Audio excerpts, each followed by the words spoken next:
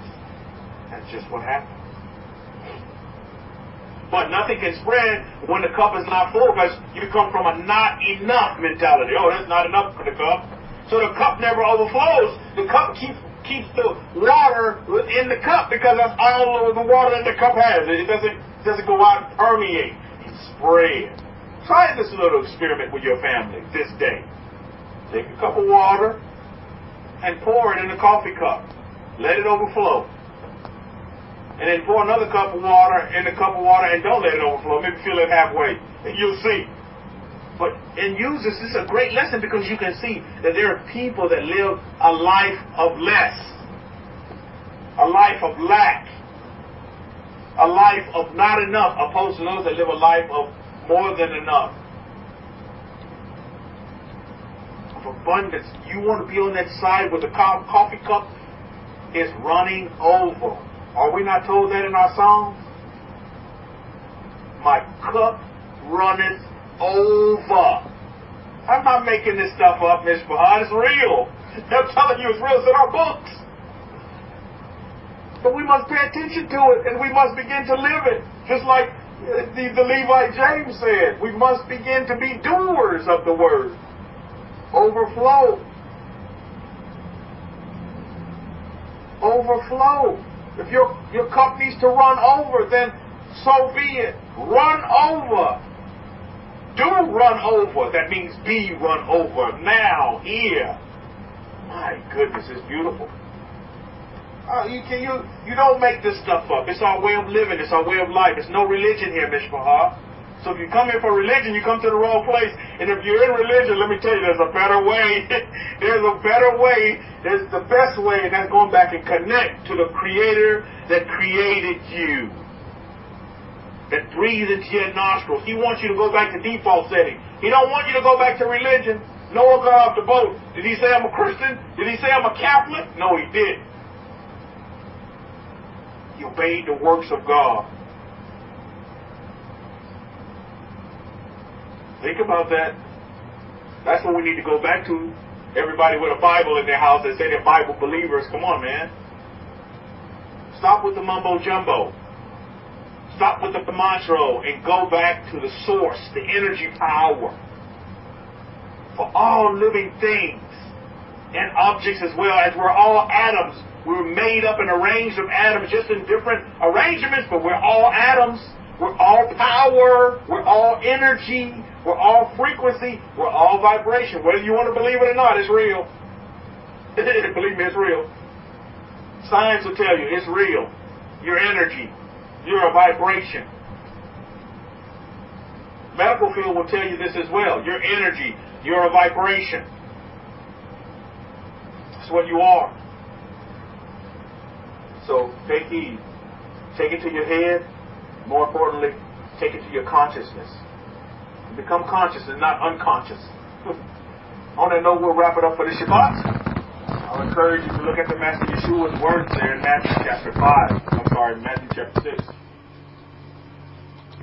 Take no thought. You're thinking about these wrong thoughts that are just leaving you hoodwinked and bamboozled. Take no thought. Realize what's important. The Master Yeshua, Jesus of Nazareth, telling you to smell the roses, man. Sit back and look at these birds. Sit back and look at these lilies, these beautiful flowers. And then really put life into perspective, man. Quit all this worrying and depression and stress and all of these quote-unquote behavior issues that they say you have, anxiety, all this mumbo-jumbo. Stop. Fix yourself. Clean yourself up. You can do it. Fix your inner man. And quit letting your mind control you and tell you you're something that you're just not. Your mind is making you a shell of yourself. Use your mind as the wonderful tool that it is and don't let it dominate you. All of you are going through that right now. Fight the good fight. Because believe me, the mind's not going to go out without a fight. But we're told in our books that greater is he that is what? Within you. Who is that within you? That's your I am. Wow. Than he that is within this world. See, the mind want to keep you in the world, man. Oh, man. That's what the mind want to keep you. But you have something greater within you. Your I am side of your human being. You're going back to your being side now. The human side wants to keep you in the world. Wow, isn't that heavy? That's good stuff, but that's true. Now you're really starting to understand our books. You're really starting to understand our history and how we lived our life. We didn't live our life based on religion. We had a way of life. It's the way we live. And it's the way we live today in 2019. And it's the way we will continue to live. Our children's children will continue to live the same way. Because there's no better way in this world than to live this way. I'm telling you. And I know a lot of you can vouch for that as well. There is no better way to live in this world. Excuse me, than the way we're living. There's just no better way. You can line them all up. And believe me, we'll shoot them down. I tell you, the majority of the people will want to live this way of life. A life of freedom. A life of peace. A life of love. A life of joy. Who doesn't want to live that kind of way? You got to be some kind of asinine person to want to live in the polar opposite way. A life of death and destruction. Disaster. Nobody wants to live that kind of life. When you boil it down to it. So consider that going forward. And on that note, we'll wrap it up. Hakohi. Any questions on this end, please feel free to let us know. Continue. Fight the good fight, Mishpahah. Fight the good fight. You all are winners. You're winners now. You are winners now, Mishpahah. Right now, you are a winner. Now. You don't have to wait to become a winner. You're a winner now. You're more than enough now. Build that inner man up within you. Build your I am up. Dust the cobwebs off. He's been quiet over there. Dust him off a little bit. Awaken him. See, we all want to go back to Israel, but it's not time. You see, we're not ready for the land. We have to prepare ourselves. Our inner man has to be prepared for the land before we can physically go back to the land. That's the stage that we're in now. We're raising families now. We're building now. We're in building mode. And it's an awesome time. It's an awesome time to be living, to have life, to have that life more abundantly. Baruch Hashem, as Kedusha matters. So Shabbat Shalom to all of you, Mishpahah. Have a wonderful Shabbat. Enjoy your families. Have a great 6 days of labor ahead. Go forth, be fruitful, and multiply the earth in all areas of your life. In that phrase right there, and that wording is what? Abundance. The Master, Yahweh, is telling you to go and be abundant on this earth that you've been given dominion of. Not to go and destroy it. Go and be abundant. And I say the same to you, and I'm right in that camp with you. I'm going to go and be abundant. That's what I'm going to do. Shabbat Shalom to you, Mishpahah. Shalom, shalom to you. Over to you, Hakohi. Todah for that, Rabbi Kefa. Okay, am I coming in clear? Okay, great. Yeah, todah for that. Alright, so one other thing that I want to look at with Yeshua's words. Yeshua, Jesus of Nazareth, said in Matthew chapter 12, verses 9, he said that first he says when he's criticized by the people around him, the Pharisees, as we were speaking about, or we can call that a rabbinic court, stroke rabbis, and he then says, oh, haven't you read in the law, that's the Torah, that the priests on Sabbath duty in the temple desecrate the Sabbath and yet are innocent? I tell you that something greater than the temple is here. If you had known what these words mean, I desire mercy, not sacrifice, you would not have condemned the innocent, for the Son of Man is Lord of the Sabbath. Okay, so these are important words, very pertinent words, very important. But I dare say that just as he said that many didn't understand it in those days, many fail to understand it today as well. For the Son of Man is Lord over the Sabbath. Now, okay, so that Son of Man would be applied to Yeshua, Jesus of Nazareth at his time. Who is that Son of Man today? Within you. That is you, Lord over the Sabbath. So, in other words, Sabbath is not a crutch, that we use to restrict ourselves from doing this and doing that. Sabbath is meant to be something that gives you joy, gives you happiness. It reminds us. Remember, the Sabbath is a covenant in itself. God said the Sabbath is a covenant between me and you. Yahweh said this is a covenant between me and you. That is Israel. So if it's a covenant, then it's something of remembrance. Something of remembrance that we are to remember what the God of Israel has done for us in the past, and we carry it forward. So very important to understand that Sabbath is not a crutch, not something that we put people down with or put ourselves down with. Sabbath is a delight, and we are a Lord over the Sabbath. Technically, the I am part in you is the Lord over the Sabbath. So Sabbath, you're not supposed to create on the Sabbath, you're supposed to rest. In other words, we do need to tone down. We have what I can describe as an analyzer inside our head. These thoughts, 60 to 70,000 thoughts are then processed in there. They're being analyzed by our subconscious mind, and then some particular action the body has to take based on that. And we should tone down that analyzer. Today is a good day to do that. Good day to tone. You should tone it down every day. This is why we're doing the meditation, because it's very, very good for you to tone down your analyzer, because then it allows your creative ability to come forth. And today we do it more so, because what it does, it allows the creative ability, or the ability to call things into being much, much faster. That's why you need to tone down that analyzer. Today is a good day, is whenever the Sabbath comes. God said cease from work.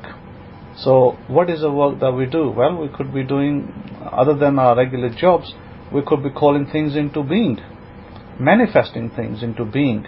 Whether that's money, whether that's relationships, whether that's something else, we manifest things into being. And a relationship is the biggest part of what we are as a family. So today, tone down your animal, turn it down.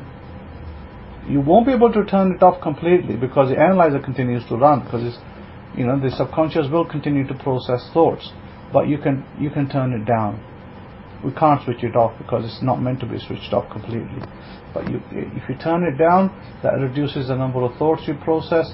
That reduces, especially worries, negativities. All those run through your mind a lot of the time. So when you turn it down, when you sit down, you turn it down. You face yourself in the present, and you turn things down. Now, one of the other things you can do and help yourself is, as you go around circulating money, when you purchase stuff, give thanks for circulating money as well. Always give thanks, because you have the money to circulate it. Otherwise, you wouldn't be able to circulate it if you didn't have it. You wouldn't be able to purchase anything if you didn't have it.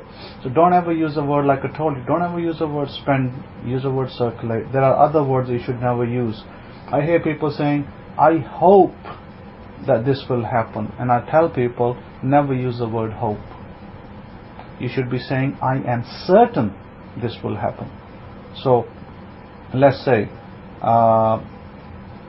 that you want to, I don't know, I'm just giving you example. I'm going to Jerusalem. What am I going to say? I hope I go to Jerusalem. No, I'm going to say I am certain I'm going to Jerusalem. See the difference? The difference between I am hope and I am certain is definiteness of purpose. When you say I hope things will turn out, that means you are partial negative. That's a negative statement, by the way. Religion teaches you that. Hey, hope for the best. Hey, hope things will work out right for you. No. Certain of it. Be certain of it. I am certain I'm going to go to Jerusalem. I am certain I'm going to Walmart today. I am certain I'm going to do this task today. Yeah, the total peace of mind. Probably the Mercedes ad. You see those words. And that's by the way, that is a total peace of mind. So what I'm teaching you is never use the word hope. Hope is it's a pity word if you ask me. Hope. Hey, I hope I'll get that job. Hey, I hope I get married to that woman on time. Hey, I hope that I can catch that flight. That's a very pitiful word.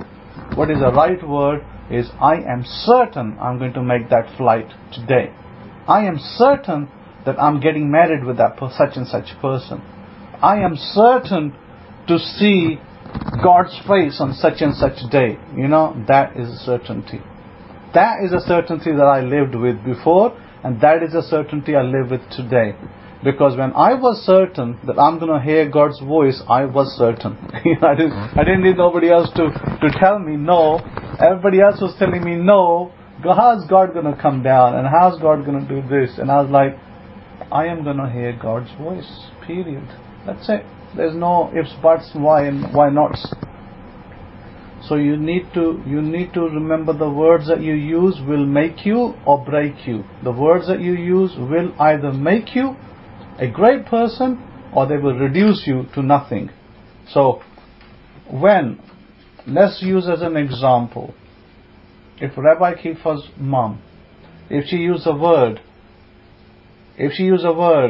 I am certain that God will take care of me, nothing will happen to me. Think of the statement versus, hey, that plane crashed over there and this car, don't get into the car, this car's gonna, maybe something will happen. What does that tell you? That tells you that there's no certainty, and that tells you there's no stability. So she's living in fear. What she needs to do is change her vocabulary. And this is what I'm telling you. Part and parcel of the problem, Rabbi Kefa should tell his mom, respectfully, don't watch the TV too much. I'm telling you, the best thing she can do is don't watch the TV at all. Since I've left England, I used to have this 32-inch TV in England, in my living room. And the only thing I ever watched on that TV was, when I'd get up in the morning, I'd put the news on, and maybe for 10, 15, 20 minutes, whatever time I had before I left for the train station, I would listen to the news. And it was all, what's happening in England and so on and so forth, what's happening around the world. A lot of the time it was negative news. But I just, kind of like, just to keep up with it. But then I decided, no, there's no need. When I came over here, I dropped the TV. I still have a TV screen in the home, but I dropped the TV altogether. Do not watch BBC.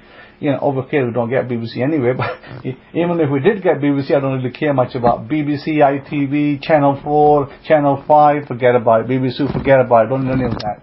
So, when I used to be in England, I used to sometimes like to watch programs on either BBC 2, because they'll bring in documentaries, or Channel 4, they'll bring in documentaries. But since I've left England, forget it, that's all now past history. So you need to change your TV habits. Try to watch documentaries, try to watch things that uplift you, try to watch things, maybe nature programs, because in England I used to like to watch nature programs about how lions live and, the jungle and how the animals behave in the jungle, and they'll show you about the sea and programs from nature and birds and stuff like that. So these are all good programs to have. So you can do that, but try to refrain from negative media. Right now, if I turn the newspapers, and I can tell you, if you go to the internet newspapers as well, and let me just go to one of these headlines, and I'll tell you what kind of headlines are coming with Google News. So Google News is giving headlines on, let's see, UK, Brexit, live, EU branded out of date museum by US as it pushes for UK trade deal, Harold Hill stabbing, girl 17 dies in park attack, India and Pakistan engage in a high stakes game of brinkmanship. Okay, so all these news, if you look, Chris Grayling facing grilling over €33 million tunnel row amid MPs calls for him to quit. So these are the kind of news that you see right now. Then it says Theresa May will have to delay Brexit even if MPs approve deal this month, etc., etc. Most of this news over here, most of these headlines, okay, you can catch the headlines, nothing wrong with catching the headlines, I don't normally go into all of those details of the headlines. Why? Because I know majority of these headlines lead into negative news and uncertain. So what is the news actually telling you? Is the news building you? Is it telling you, hey, Britain is a great place to live, come and stay here. It is a great place. No, what is it telling you? Britain is in chaos. It's uncertainty. We don't know if we're going to have jobs.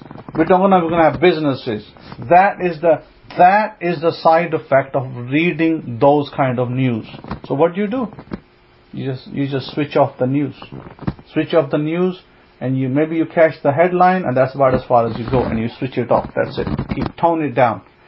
Why? Because why allow your analyzer in your brain to worry about something that you can't change? Can you change the Brexit, when they go, when they don't go? No. Can I change it? No. Can I change the business deal they make and don't make in the EU? No. So does it make any difference to me? Absolutely nothing. No difference whatsoever. Now, so therefore, would it change if you worried more about it? No. Would it change if you worried less? No. Would you care about it? Absolutely not. So go about your business. Go about your business with your husband, with your wife, with your children, with your family, and enjoy yourself. Do what you need to do. Be happy. That's where you need to be. Not worry about, Brexit, what will happen? Will I have my job next week or not? No, when that next week comes, because you create a problem, then you see this news creates a problem for you. The news is creating a problem.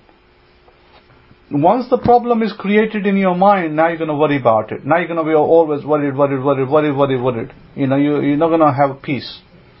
So remove the problem. No need to worry about it.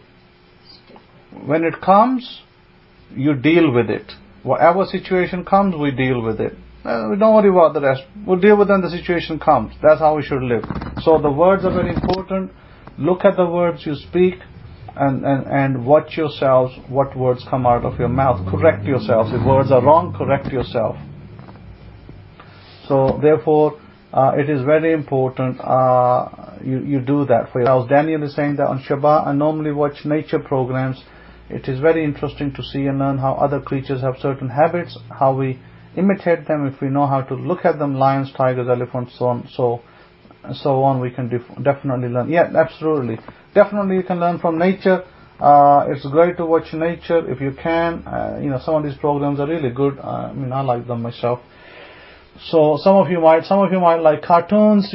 Watch the cartoons if they are funny cartoons, if they are good cartoons, and you can watch cartoons, no problem. You like watching movies about space, you can watch movies about space, whatever thrills you, but try to avoid the negative media. Negative media means negative news, negative movies, where there's blood, mayhem, murder and killings and serial killings. Forget those kind of movies. Don't do that. Horror movies, don't do that. Don't ingest stuff that will create unnecessary havoc in your systems. Remember, the cleaner you keep your system, the better you will be. Cooking shows are good as well. You can learn good cooking receipts. So I'm going to let you go, love you and leave you, and have a great Shabbat, great week ahead. Until next week, Shabbat Shalom and Shalom Shalom to your Mishpachah. Have a great day ahead. Great evening.